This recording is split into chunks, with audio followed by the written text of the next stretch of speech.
Até agora abordamos o que é uma bolsa, abordamos qual é o papel que a bolsa tem, digamos assim, na economia de um determinado país e analisamos a bolsa no contexto do setor financeiro angolano. Agora a questão que se coloca nesta aula é o que é transacionado na bolsa? Que tipo de instrumentos é que são transacionados na bolsa? E com base nessa questão, se calhar dizer que hoje em dia, nos mercados mais desenvolvidos, existem uma panóplia de instrumentos, digamos assim, um espectro. Né? É como se fosse um arco-íris de instrumentos. Nada é branco, nada é preto, nada é cinzento. Há um conjunto, uma complexidade de misturas de instrumentos. Mas se pudéssemos simplificar, vamos simplificá-los, digamos assim, pela sua natureza jurídica. O primeiro instrumento que nós começamos a transacionar em bolsa foi as obrigações do Tesouro, os títulos do Tesouro. Foi o primeiro instrumento que nós transacionamos. E obrigações, quando se fala sempre em obrigações, está-se a falar em crédito, empréstimo. Portanto, o que são as obrigações do Tesouro? São títulos que representam um crédito dado ao Estado. Bom, vamos olhar para um crédito normal. Se eu for a um banco e solicito um crédito, eu assino um contrato de mútuo, o banco assina, seguimos todas as condições precedentes e no fim o banco me empresta o dinheiro.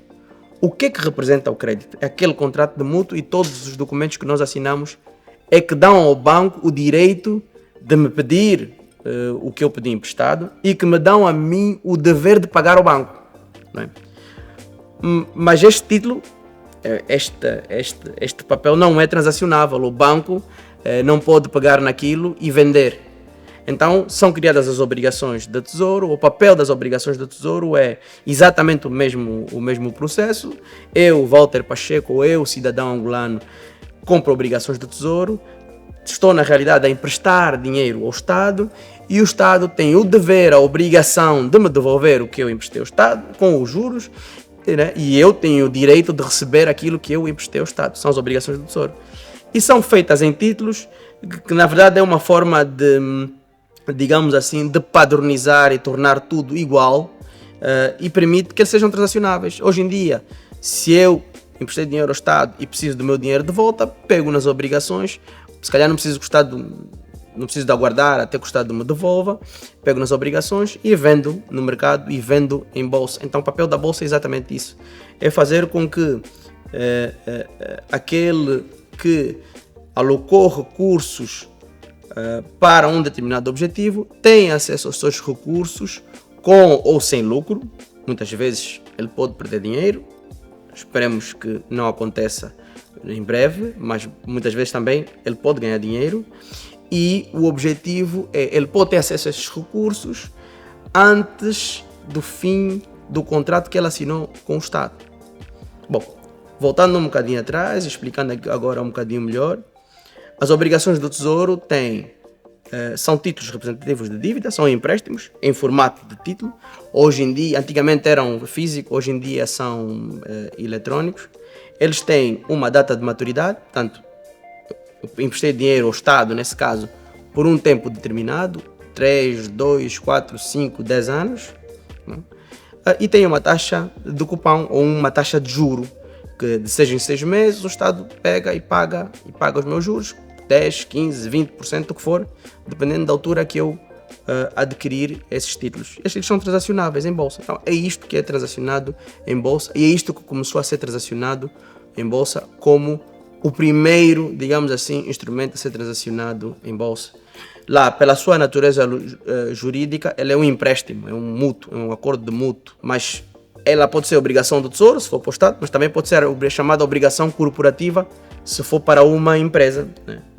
E recentemente tivemos uma emissão de obrigações corporativas da Sonangol por 5 anos, com uma taxa de cupom de 17,5%. O que isso quer dizer? Que quem comprou essas obrigações emprestou dinheiro à Sonangol por 5 anos e tem o direito ao seu dinheiro no fim dos 5 anos e tem o direito a todos os anos receber 17,5% do montante que ele emprestou. Se ele emprestou 100 mil kwanzas, todos os anos ele vai receber 17,5 mil kwanzas. Obviamente que deduz-se os impostos e deduz-se outros custos. Não são 17,5 literais, mas o que a Sonangol envia são os 17,5 mil kwanzas que o investidor tem direito. Portanto, estas são as obrigações, né? São os créditos de mútuo. Depois vêm as ações. As ações são títulos representativos do capital social de uma empresa. É como se eu pegasse numa empresa, transformasse essa empresa em títulos e depois cortasse essa empresa em vários títulos, 10 mil títulos, 5 mil, 1 milhão, 10 milhões, o que for, e dissemino isso pelo mercado. Quem quiser comprar fica um pequeno acionista da empresa. Quem comprar vários títulos pode se tornar um médio e um grande acionista da empresa. Portanto, lá está. A hipótese contrária, né? Como há bocado explicamos o crédito bancário versus as obrigações do Tesouro. Nesse caso, se eu quiser ser acionista de qualquer empresa, eu tenho que seguir todo um processo jurídico legal moroso, né? Em qualquer parte do mundo é assim, tem escrituras, etc, etc, etc, etc. Enquanto que se o título estiver na bolsa, ele é transacionado quase de imediato, em função do acordo e do preço que as duas entidades definirem. Portanto, as ações são, na verdade, títulos que representam o capital da empresa. Portanto, são percentagens da empresa. Quem tiver 1% das ações desta empresa é dono do 1% da empresa. Quem tiver 2% das ações que essa empresa tem disponíveis é dono de 2% da empresa. E isso é transacionado em bolsa. Os terceiros instrumentos, pela sua natureza logística, são chamados derivados. Os derivados já são um bocadinho mais complexos, mas os derivados são, na realidade, acordos que são feitos entre partes, onde eles acordam comprar ou vender um determinado título a prazo, né? Então é a prazo. Portanto, o valor do derivado deriva do título, do título subjacente, né? E por que existem derivados e lá está, e como diz o nome, ele é derivado porque o preço deriva de um determinado título. E por que existem derivados? E como é que os derivados estão relacionados com o nosso dia a dia? Bom, imagine que eu quero comprar uma casa. Existem várias formas de comprar uma casa, mas eu posso acordar pagar a casa agora, como eu posso acordar comprar a casa daqui a 5 anos. Mas nem eu nem o vendedor sabe se daqui a 5 anos o preço da casa, qual é que será o preço da casa, né? As casas, como tudo na vida, sobe e desce. Então eu e eles assinamos um acordo em que nós definimos que daqui a 5 anos nós vamos comprar, ou eu vou comprar a casa a 100 mil kwanzas. E ele acorda comigo que daqui a 5 anos nós vamos comprar a casa a um valor de 100 mil kwanzas.